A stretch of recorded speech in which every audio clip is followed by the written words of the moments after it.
The Indiana Fever had no business being here. At least that's what the analysts, the odds makers, and even the casual fans believed. They were written off before the series even tipped off, dismissed as nothing more than a speed bump on the Las Vegas Aces' march to another title. ESPN panels laughed at the idea of Indiana pulling off even one win. Betting lines were so lopsided that wagers leaned more toward predicting how badly the Fever would lose, rather than whether they could win. And then, on a night scripted for the Aces, on the very floor where banners hung in triumph and A'ja Wilson was crowned MVP, something happened that nobody saw coming. The Fever walked into Vegas, undermanned, undersized, and overlooked, and they left with an 89-73 win that sent shockwaves through the WNBA. To understand the magnitude of what happened, you have to consider what Indiana was up against. This was a team missing 6 players. Caitlin Clark sidelined, Sophie Cunningham out, Sydney Colson, Chloe Beebe, Ari McDonald, Dear Dantas, all unavailable. What remained was a patchwork roster, a group stitched together by necessity more than design. They weren't just underdogs. They were the hospital squad. And yet, even as critics said they'd be lucky to avoid embarrassment, they didn't flinch. They had already eliminated Atlanta without their stars, proving resilience mattered more than names on a depth chart. The Aces entered with swagger. They had every reason to. They were back-to-back champions, anchored by the league's most dominant player in Wilson, and they were unveiling her MVP trophy in front of a sold-out home crowd. The energy screamed coronation, not competition. Indiana was supposed to play the role of backdrop, the faceless opponent that makes the winner's story look bigger. But sports have a cruel way of punishing assumptions, and this night was proof. From the opening tip, the Fever played with a purpose that made all the predictions look foolish. They weren't there to survive. They were there to take control. And leading the charge was Kelsey Mitchell. While cameras zoomed in on Wilson hoisting her trophy, Mitchell was quietly preparing to hijack the script. She wasn't content to be a side note. By the time the final buzzer echoed, her name had been etched into the history books with a performance that redefined the series.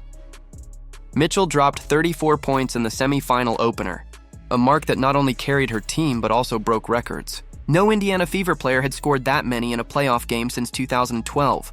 No WNBA player had ever scored that many in their very first semi-final appearance. Her efficiency was surgical: 12 for 23 from the field, 4 for 6 from 3, and a flawless 6 for 6 from the free throw line. She didn't just score, she dismantled. Mid-range pull-ups, deep threes, drives through traffic, she had it all. Each basket chipped away at the Aces' confidence, and by the second half, it wasn't just a hot night. It was domination. What made it more powerful was the context. Mitchell has spent much of her career in the shadows, a respected scorer but rarely mentioned in conversations about the league's brightest stars. She has carried the Fever through lean years, playing for a franchise many wrote off, yet her name was consistently overlooked. But here, against the champions, with the spotlight burning its brightest, she rose. In the post-game, she admitted she had kept lists of all the people who doubted her, the coaches, the analysts, the media. She could have given up countless times. Instead, she turned every slight into fuel. And now, she had her masterpiece. Even her sideline teammates felt the weight of it. Caitlin Clark, who had become the face of the Fever and the league itself, could only watch from the bench. But when Mitchell delivered her 34th point, Clark's message was simple: Kelsey, unreal. 2 words that carried more weight than a press conference ever could. It was respect. It was recognition. It was the acknowledgement that Mitchell had done more than keep the Fever alive. She had carried them into the fight. But Indiana's upset wasn't just one woman's brilliance. It was the collective grit of a roster that refused to crumble. Aaliyah Boston, tasked with the impossible job of guarding A'ja Wilson, didn't back down. Wilson still scored 16 points and grabbed 13 rebounds, but it wasn't the kind of dominance she usually brings. Boston forced her into contested shots, made her work for every bucket, and disrupted the Aces' offensive rhythm. By the end, Wilson looked human, and that was a victory in itself. Lexi Hull took on Jackie Young and smothered her across the floor, fighting through screens and forcing tough shots. Odyssey Sims drove into the teeth of Vegas's defense, creating foul trouble and flipping the tempo in Indiana's favor. Natasha Howard delivered another double-double, steady and relentless in the paint. Brianna Turner didn't light up the stat sheet, but her defense and length clogged driving lanes and forced Vegas into mistakes. Together, the Fever did what nobody thought possible. They outscored the Aces in the paint, 50-38, turning what should have been a weakness into a weapon. By the time the game ended, even Becky Hammon, never one to hand out praise, admitted what was clear. Indiana wasn't lucky. They weren't flukes. They had outplayed the champions. "We had no answer for Mitchell," she said bluntly. That confession summed up the night. The Fever weren't passengers. They were drivers. And for the first time in a decade, they looked like a team capable of making noise in the playoffs. But the victory was more than one win on the scoreboard. It was a statement. For years, the Fever had been an afterthought, a rebuilding franchise with no real identity. With this win, they found one. Resilient, fearless, relentless.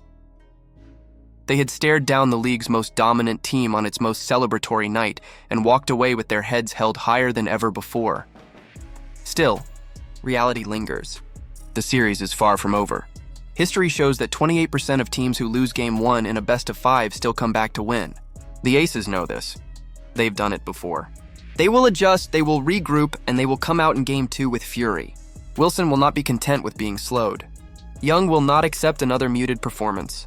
Chelsea Gray will demand more from her team, and Hammon will retool every weakness exposed in Game 1.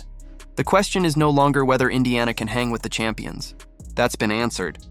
The question is whether they can do it again. Winning as the overlooked underdog is one story. Winning when the opponent is focused, desperate, and hunting revenge, that's another. Mitchell will see doubles and traps. Boston will face an MVP bent on redemption.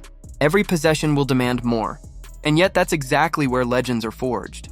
For the Fever, Game 1 wasn't just a playoff win. It was a decade of frustration and irrelevance being washed away in 40 minutes of belief. It was proof that "we over me" isn't just a slogan, it's their DNA. Coach Stephanie White said it best.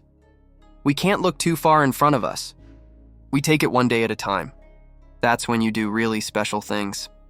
If Indiana pulls off Game 2, they don't just control the series, they announce themselves as contenders for the finals. If they don't, they've still shown the world something invaluable, that they belong. That this isn't just Caitlin Clark's team. That the Fever aren't defined by injuries or outsiders' opinions. They are defined by resilience, by belief, by the ability to take the league's biggest stage and make it their own. On the night A'ja Wilson was crowned MVP, Kelsey Mitchell stole the crown for herself, if only for a game.